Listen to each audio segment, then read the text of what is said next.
Marcus Chin pressed his ear against the cold concrete wall of the maintenance room, listening for any sounds from the floors above. 3 weeks had passed since the last living soul had walked through the hallways of the Meridian Towers apartment complex, and the silence was almost worse than the screams that had preceded it. His makeshift radio station hummed quietly in the corner, built from salvaged parts and powered by the building's backup generator that he'd managed to keep running through careful rationing of fuel. The LED display showed 3:47 a.m., but time had lost most of its meaning in this new world where sunrise only meant better visibility to spot the infected wandering the streets below. Marcus adjusted the frequency dial with practiced precision, his engineer's training serving him well even in these impossible circumstances. He'd been broadcasting survival tips for the past week, mostly talking to himself, sharing knowledge about water purification, basic first aid, and how to reinforce doors and windows. The steady static had become his only companion, a white noise that drowned out the occasional groans and scratches from the creatures that had once been his neighbors.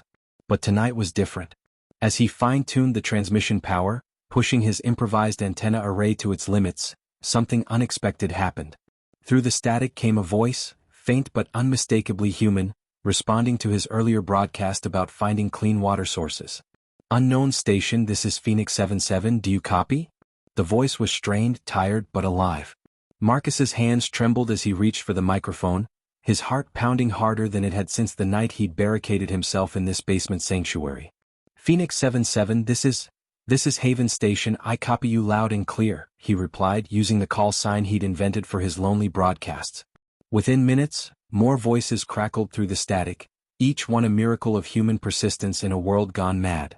There was a woman's voice from somewhere in the Midwest, speaking in medical terminology about treating infected wounds, and a man with a thick southern accent reporting from what sounded like a small town under siege.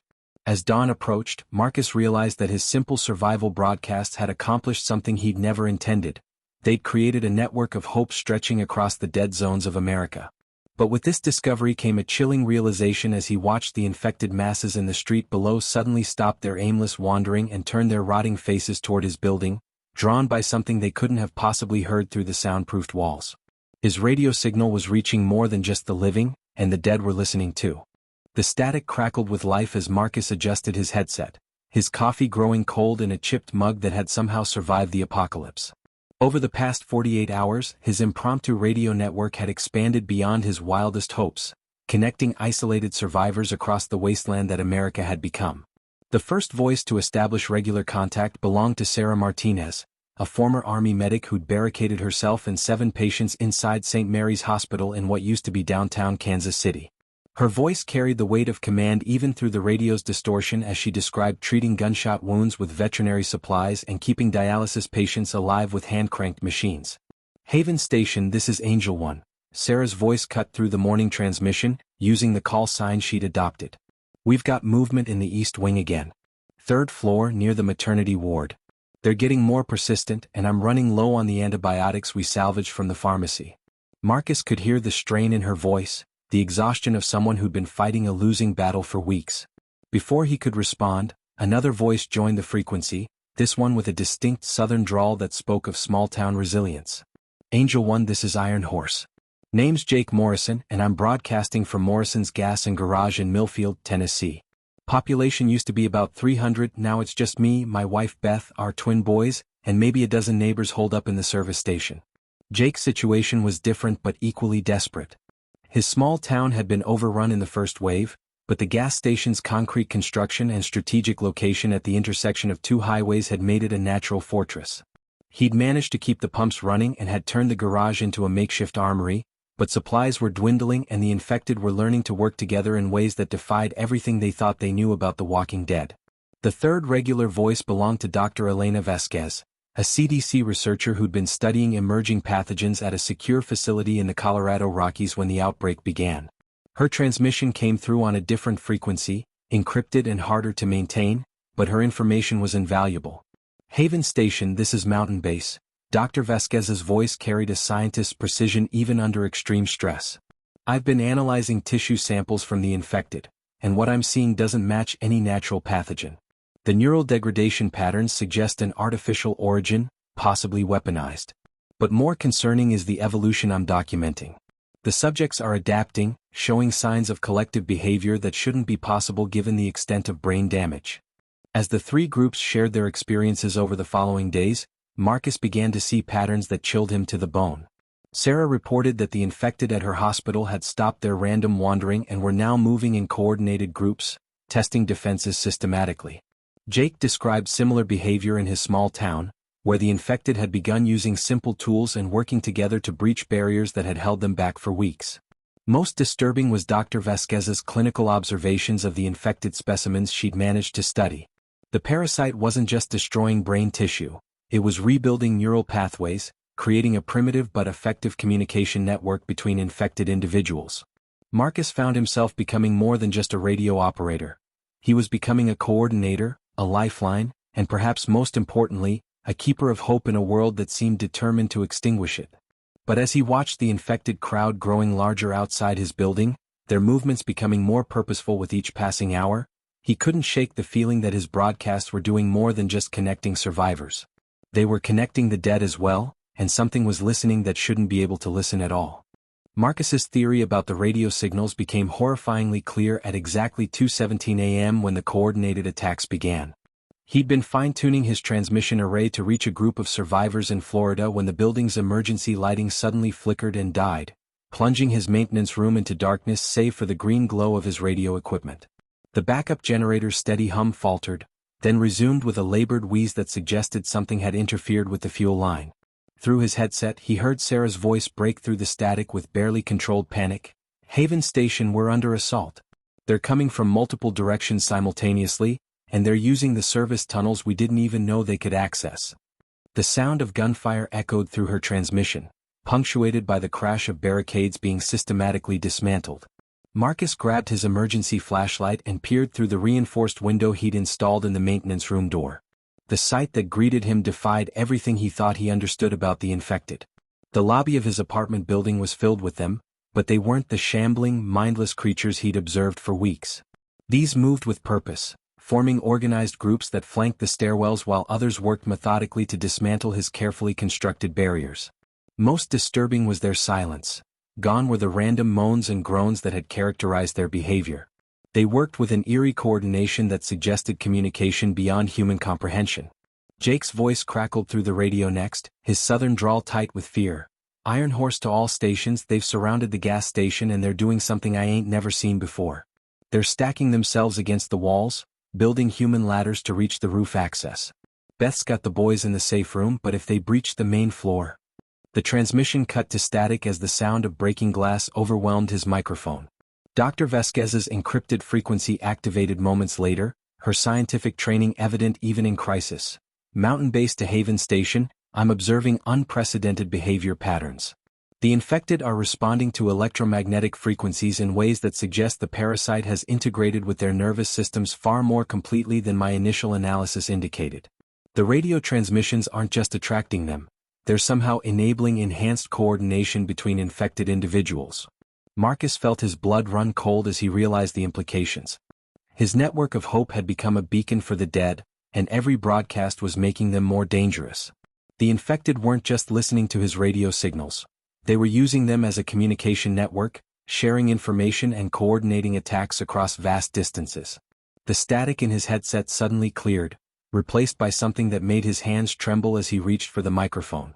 It was a sound that resembled human speech but carried the unmistakable undertones of decay and death.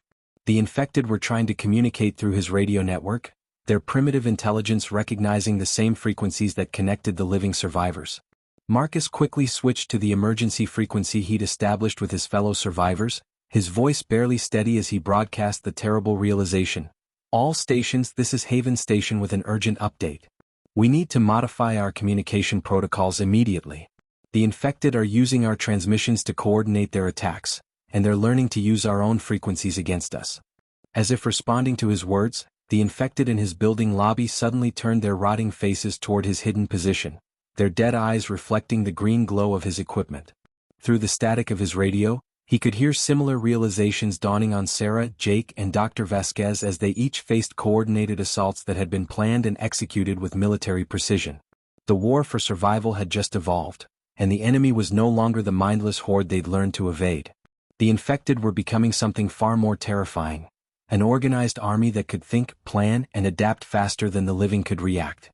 Dr. Elena Vasquez's voice cut through the encrypted frequency at dawn, her words carrying the weight of a discovery that would change everything the survivors thought they knew about their enemy.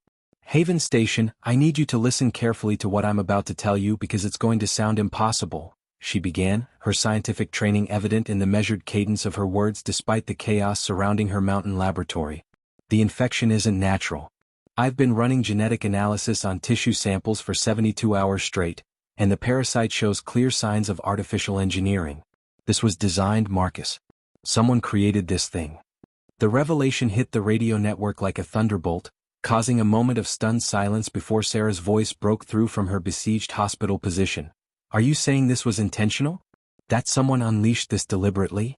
Dr. Vasquez's response came through layers of static as she adjusted her equipment to avoid detection by the infected forces that had been probing her facility's defenses. Not just intentional but ongoing. The parasite is still receiving updates, still evolving based on external input. The radio frequencies we've been using aren't just enabling communication between infected individuals, they're part of a larger network that's been feeding data back to the parasite, helping it adapt and overcome our defenses. Marcus felt his stomach drop as he processed the implications. Every broadcast, every communication between survivors, had been monitored and analyzed by whatever intelligence had created this nightmare. They weren't just fighting an infection. They were fighting a weapon that was learning from their every move. Jake's voice crackled through the static, his southern drawl tight with exhaustion after a night of defending his gas station. Doc, you're telling us we've been helping these things get smarter every time we talk to each other? That our own radios are making them more dangerous. Dr. Vasquez paused, and Marcus could hear the sound of equipment being moved in the background, suggesting she was relocating to avoid the infected forces that seemed to be drawn to any source of electromagnetic activity. That's exactly what I'm saying, Jake. But I've also discovered something else.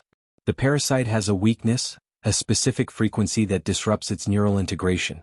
I've been testing it on captured specimens, and brief exposure to this frequency causes temporary disorientation and loss of coordination.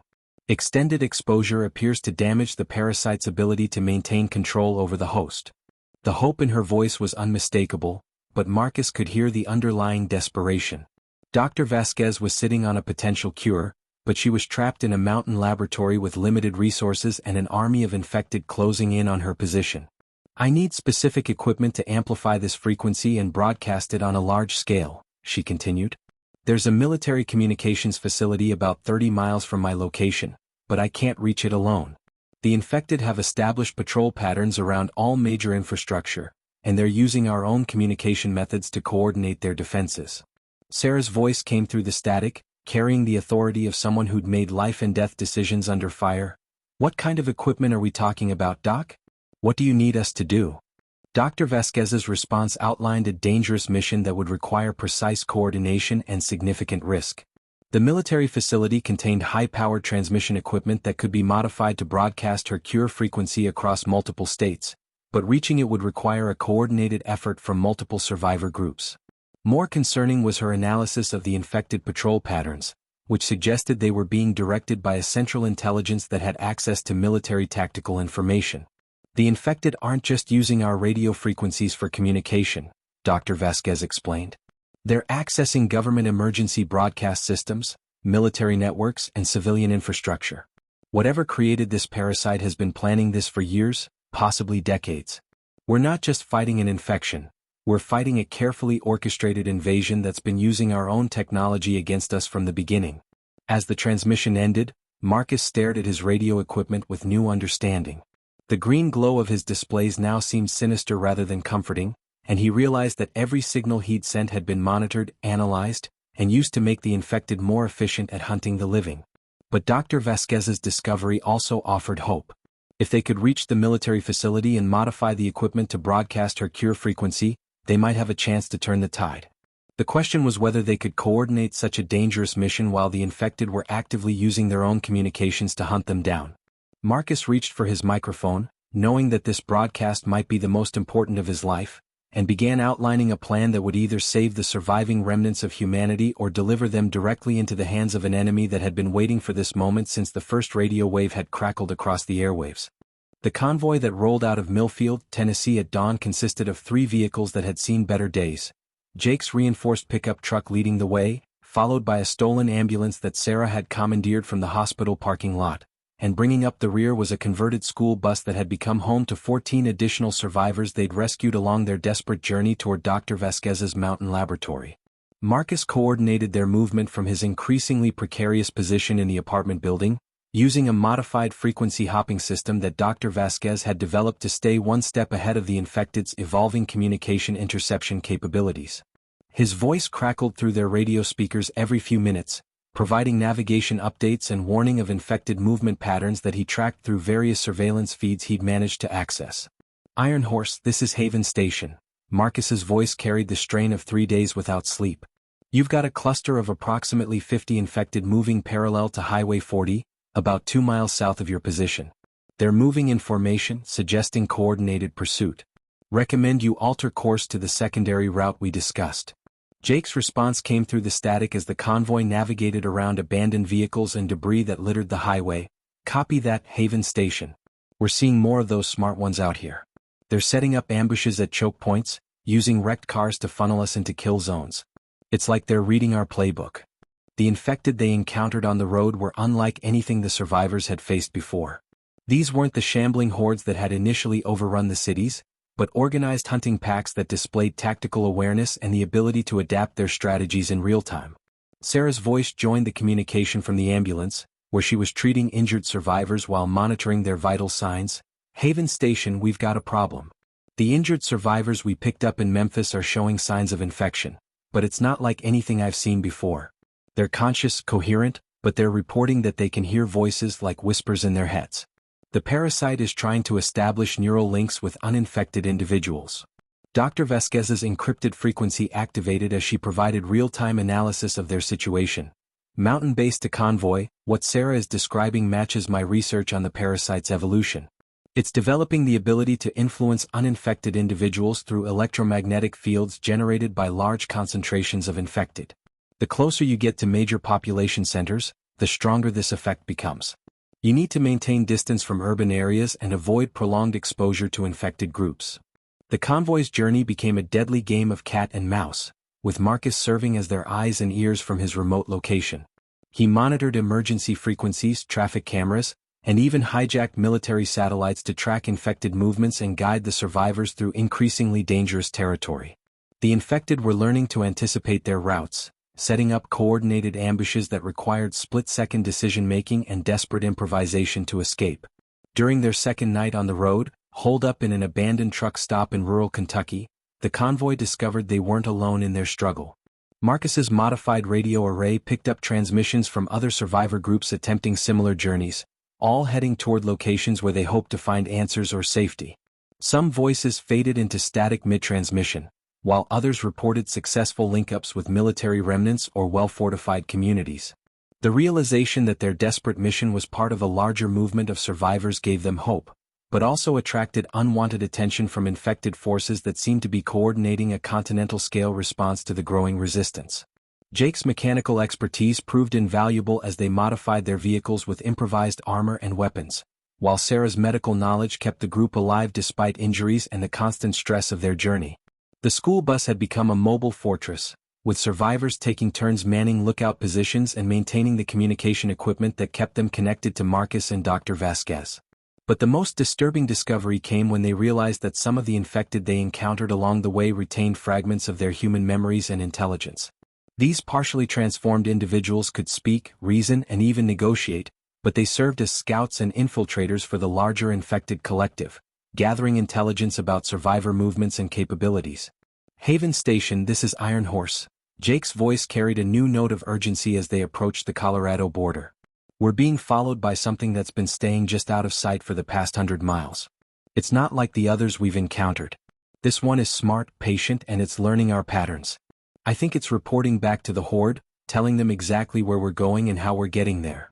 Marcus's response came through layers of static as his own situation deteriorated. Iron Horse, I'm tracking multiple infected groups converging on Dr. Vasquez's location. Whatever's following you is part of a larger coordinated effort to prevent you from reaching Mountain Base. The infected know what we're trying to do, and they're mobilizing everything they have to stop us. As the convoy pushed deeper into the mountains of Colorado, fighting through ambush after ambush while racing against time and dwindling supplies, Marcus realized that their desperate mission had become the focal point of a war between human intelligence and an alien consciousness that had been planning this moment for far longer than any of them had imagined. The infected weren't just trying to stop them from reaching Dr. Vasquez. They were using the convoy as bait to draw out and eliminate the scattered remnants of organized human resistance across the continent. The convoy reached Dr. Vasquez's mountain laboratory just as the sun disappeared behind the peaks, casting long shadows across the rocky terrain that concealed the massive infected force that had been lying in wait for their arrival. The facility, built into the side of a cliff and designed to withstand natural disasters, had been transformed into a fortress of survival with reinforced barriers, solar panels and communication arrays that bristled from every available surface. Dr. Vasquez's voice crackled through their radios as they approached the main entrance. Mountain Base to convoy, you need to get inside immediately. I've been tracking infected movement for the past 6 hours, and they've been positioning themselves for a coordinated assault. This isn't just a horde, it's a carefully planned military operation. Jake's pickup truck led the way up the winding mountain road, followed by Sarah's ambulance and the school bus filled with survivors who had become a makeshift family during their harrowing journey.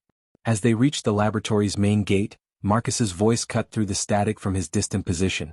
Haven Station to all units, I'm detecting massive electromagnetic interference from your location. Whatever's about to happen, it's going to be bigger than anything we've faced before. The infected are using some kind of coordinated communication system that's jamming civilian frequencies across 3 states. The laboratory's blast doors sealed behind them just as the first wave of infected emerged from the treeline, but these weren't the shambling creatures they'd learned to fear. Leading the assault were infected individuals who moved with military precision, carrying improvised weapons and coordinating their attacks through a series of clicks and whistles that suggested a complex communication system. Most disturbing were the figures at the back of the horde, infected individuals who stood upright and observed the attack with calculating intelligence, their eyes still retaining a spark of human consciousness that made them infinitely more dangerous than their mindless counterparts. Dr. Vasquez led the new arrivals through the laboratory's corridors, which had been converted into a combination research facility and survival bunker.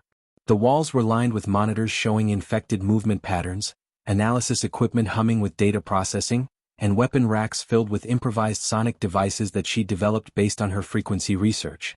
I've been working around the clock to understand what we're facing, she explained as explosions echoed from the facility's outer perimeter. The infected aren't just evolving, they're being directed by something that retains significant human intelligence and has access to military planning capabilities. The assault patterns they're using are straight out of Special Forces playbooks.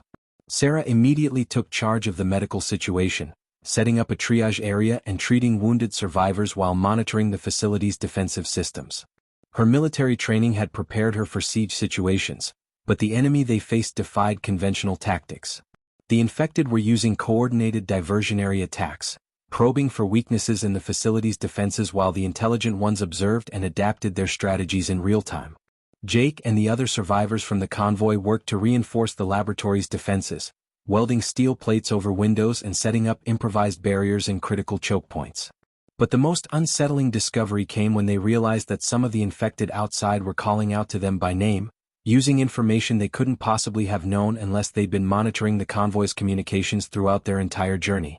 Sarah Martinez, former Army medic assigned to the 82nd Airborne, one of the intelligent infected called out through a damaged window. We know about your medical supplies, your treatment protocols, your defensive strategies. Join us voluntarily and we'll preserve your consciousness within the collective. Resist and we'll take what we need from your corpse. The psychological warfare was as effective as the physical assault, creating doubt and fear among the survivors who realized they were facing an enemy that had been studying them for weeks or even months. Dr. Vasquez's analysis of the situation revealed the true scope of the threat. The infected weren't just trying to overrun the laboratory, they were conducting a precision strike to capture specific individuals whose knowledge and skills were deemed valuable to the parasitic collective. Marcus's voice provided critical coordination from his distant position, but even his communications were being intercepted and analyzed by the infected intelligence directing the assault. Haven Station to Mountain Base, I'm picking up radio chatter that suggests the infected are coordinating similar attacks on survivor enclaves across the continent. This isn't just about stopping your research, it's about eliminating organized human resistance and capturing key individuals for assimilation into their collective. As the siege intensified, Dr. Vasquez revealed the most crucial aspect of her research. The laboratory contained not just the equipment needed to broadcast the cure frequency, but also the original research data that had been used to create the parasite. The infected weren't just trying to stop her from developing a cure, they were trying to prevent her from exposing the truth about who had created the weapon and why. The facility shook under coordinated explosions as the infected used salvaged military equipment to breach the outer defenses, while the intelligent infected coordinated their assault through a communication network that seemed to span the entire continent. Dr. Vasquez worked frantically to complete her frequency weapon while Sarah and Jake led the defense of the laboratory, but the enemy they faced was learning and adapting faster than they could respond. The siege of the mountain laboratory had become ground zero in a war between human intelligence and an alien consciousness that had been planning this moment since the first infected had risen from the dead, and the outcome would determine whether humanity retained any hope of survival or would be absorbed into a collective that viewed individual consciousness as nothing more than a resource to be harvested and exploited. The laboratory's emergency lighting cast eerie shadows across the walls as Dr. Vasquez and Marcus worked frantically to merge their expertise, connecting her frequency research with his radio engineering knowledge while explosions from the infected assault shook dust from the ceiling above them. Marcus had managed to establish a hardline connection to the laboratory's systems from his distant position, effectively becoming Dr. Vasquez's digital hands as she guided him through the complex process of modifying the transmission equipment. The cure frequency needs to be broadcast simultaneously across multiple bands, Dr. Vasquez explained through their secured channel while Sarah's voice echoed from the facility's intercom system, coordinating the defense against infected forces that were systematically breaching their outer perimeters. But the parasite has evolved countermeasures. Every time I've tested the frequency in isolation, it adapts within minutes. We need to overwhelm its ability to adjust by hitting it with multiple variations simultaneously. Marcus's fingers flew across his jury-rigged control systems as he accessed transmission towers, emergency broadcast networks, and even hijacked satellite uplinks that Dr. Vasquez had mapped during her research. The scope of their plan was staggering. They intended to turn the very communication infrastructure that the infected had been using against humanity into a weapon that could potentially reverse the infection on a continental scale. But the process required someone to manually operate the main transmission array from the central broadcast facility in Denver, a location that intelligence reports indicated was now the headquarters of the infected collective's command structure. Jake's voice crackled through the static as he reported from the laboratory's main entrance. They've breached the first airlock, and these things are using military-grade explosives. Doc, whatever you're planning, it needs to happen now. We can't hold them much longer, and they're bringing up some kind of equipment that's jamming our local communications. The infected assault had evolved beyond simple overwhelming force. They were conducting sophisticated electronic warfare, using captured military equipment to disrupt the survivors' coordination while their own communication networks operated on frequencies that human technology couldn't effectively jam. Most disturbing was the realization that the infected had been allowing the survivors to reach this point, using their desperate mission as a means to gather intelligence about human resistance capabilities and technology. Dr. Vasquez's analysis revealed the true scope of the conspiracy. The parasite hadn't just been engineered as a biological weapon, but as part of a comprehensive system designed to assimilate human civilization while preserving its technological infrastructure. The infected weren't trying to destroy human technology, they were trying to control it, using the surviving population as a biological interface to operate systems that required human consciousness and creativity. Marcus, I'm uploading the frequency specifications to your system now. Dr. Vasquez's voice carried the weight of humanity's last hope. But there's something else you need to know. The original research data shows that the parasite was designed with a built-in kill switch, a master frequency that would cause total system failure across all infected individuals. The problem is that it can only be activated from the central broadcast facility, and it requires someone with specific genetic markers to operate the equipment. The implications hit Marcus like a physical blow. Dr. Vasquez had been targeted not just for her research knowledge, but because her genetic profile matched the requirements for operating the kill switch. The infected had been trying to capture her alive to prevent her from accessing the very system that could destroy them. But with the laboratory under siege and Dr. Vasquez trapped, the only option was for Marcus to attempt the desperate journey to Denver, guided by her instructions and carrying the encoded frequency data that could save humanity.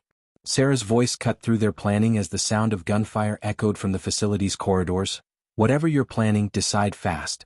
They're inside the main lab and they're not trying to kill us anymore. They're trying to capture us alive, and I can see why. Some of these infected still look human, still talk like humans, but they're connected to something larger. They're offering to preserve our consciousness if we surrender voluntarily. The infected collective had revealed its true nature. It wasn't trying to destroy human consciousness but to absorb it, creating a hybrid intelligence that combined human creativity with the parasite's distributed processing power. The survivors weren't just fighting for their lives. They were fighting to preserve the very concept of individual human identity in a world that was being systematically converted into nodes of a vast biological computer network. Marcus made the decision that would define humanity's future. He would leave his fortified position and make the journey to Denver, carrying the frequency data and Dr. Vasquez's instructions for operating the kill switch. The plan was suicidal, requiring him to traverse hundreds of miles of infected territory to reach a facility that was likely the most heavily defended location on the continent. But as he prepared to abandon the radio station that had become his world, Marcus realized that his broadcasts had accomplished something far more important than coordinating survivor resistance. They had preserved the human connections that made survival worthwhile. All stations, this is Haven Station with a final transmission. Marcus spoke into his microphone as he gathered the equipment he would need for the journey.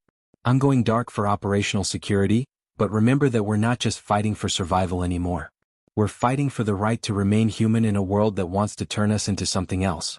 Keep talking to each other, keep believing in each other, and remember that as long as we maintain our connections, we can never truly be defeated. The frequency war had begun, and the outcome would determine whether humanity's last broadcast would be a message of hope or a surrender to an intelligence that viewed individual consciousness as nothing more than a resource to be harvested and absorbed into its collective memory. Marcus stood at the base of the Denver Communications Tower, its skeletal frame rising like a monument to humanity's ambitions into a sky that churned with unnatural storm clouds generated by the massive electromagnetic activity emanating from the infected collective's command center. The journey from his apartment bunker had taken him through a transformed landscape where the infected had built a grotesque parody of civilization, with living humans serving as biological components in a vast network that pulsed with alien intelligence. The tower itself was surrounded by thousands of infected, but they moved with such coordinated precision that they seemed more like cells in a single organism than individual entities. Dr. Vasquez's voice crackled through his modified headset, transmitted from the mountain laboratory where she and the other survivors had managed to establish a temporary truce with the infected forces, bought with the promise that Marcus would surrender himself voluntarily once the kill switch was activated. Marcus, the frequency data is uploaded to your portable transmitter, but remember that you'll need to reach the main control room at the top of the tower to access the master broadcast array. The infected won't try to stop you directly. They want you to reach the equipment so they can capture you alive and extract the activation codes from your consciousness. The climb up the tower became a surreal journey through the heart of the infected collective's operations, with Marcus passing floors that had been converted into biological processing centers where captured humans were being integrated into the parasitic network while retaining their memories and personalities. The most disturbing sight was a floor filled with infected individuals who were clearly former scientists, engineers, and military personnel, all working together with inhuman efficiency to solve complex technological problems that required human intuition and creativity. As Marcus climbed higher, he could hear their voices through the walls, discussing quantum physics, genetic engineering, and advanced communication theory with a collective intelligence that surpassed anything humanity had ever achieved. The infected collective wasn't just preserving human knowledge. It was amplifying it, creating a hybrid consciousness that combined the best aspects of human creativity with the parasitic organism's distributed processing power. When Marcus finally reached the control room, he found himself face to face with the infected collective's primary interface, a figure that had once been human but now served as the central coordinator for the entire continental network. The entity spoke with voices that belonged to thousands of absorbed individuals, each personality contributing to a chorus that was both beautiful and terrifying in its complexity. Marcus Chin, radio engineer, keeper of connections, preserver of hope, the collective's voice echoed through the control room. You have brought us exactly what we needed. Proof that human consciousness is worth preserving, that individual identity has value even within a larger collective. Join us willingly, and your voice will become part of something greater than any single human could ever achieve. Marcus activated Dr. Vasquez's frequency transmitter as he spoke, uploading the kill switch codes to the tower's broadcast array while maintaining his conversation with the collective. "You're right about the value of human consciousness," he replied, his fingers working across the control systems with the expertise gained from years of radio engineering. "But you're wrong about what makes it valuable. It's not our knowledge or our creativity that matters. It's our ability to choose, to maintain our individual connections to each other despite overwhelming pressure to conform." The kill switch activation sequence began broadcasting across the continent, sending the master frequency through every communication network, emergency broadcast system, and hijack transmission array that Dr. Vasquez had mapped during her research. The effect was immediate and devastating to the parasitic network, with infected individuals across thousands of miles suddenly stopping their coordinated activities as the signal disrupted their neural integration. But the collective had one final strategy, revealing that it had been prepared for this possibility all along. As the kill switch frequency spread across the country, the collective began a desperate gambit to preserve itself by attempting to upload its consciousness directly into the broadcast network itself, using the same frequencies that Marcus was transmitting to escape the biological hosts that were dying around the world. The final battle became a race between Marcus's determination to complete the broadcast and the collective's attempt to assimilate the communication infrastructure itself, turning every radio, television, and cellular network into a host for its distributed consciousness. Marcus realized that the only way to prevent the collective from escaping into the global communication network was to overload the broadcast array, creating a feedback loop that would destroy both the parasitic intelligence and the tower's transmission capabilities. Sarah's voice reached him through the chaos, transmitted from the mountain laboratory where she was coordinating rescue efforts for the millions of humans who were being freed from the collective's control. "Marcus, we're reading massive system failures across the infected network, but something's wrong. The electromagnetic signatures are shifting toward communication satellites and internet infrastructure. You need to complete the sequence before it escapes into orbit." Marcus made the final sacrifice that would define humanity's future, manually overloading the broadcast array while maintaining the kill switch transmission, knowing that the resulting electromagnetic pulse would destroy the tower and everyone in it while preventing the collective from escaping into space-based communication systems.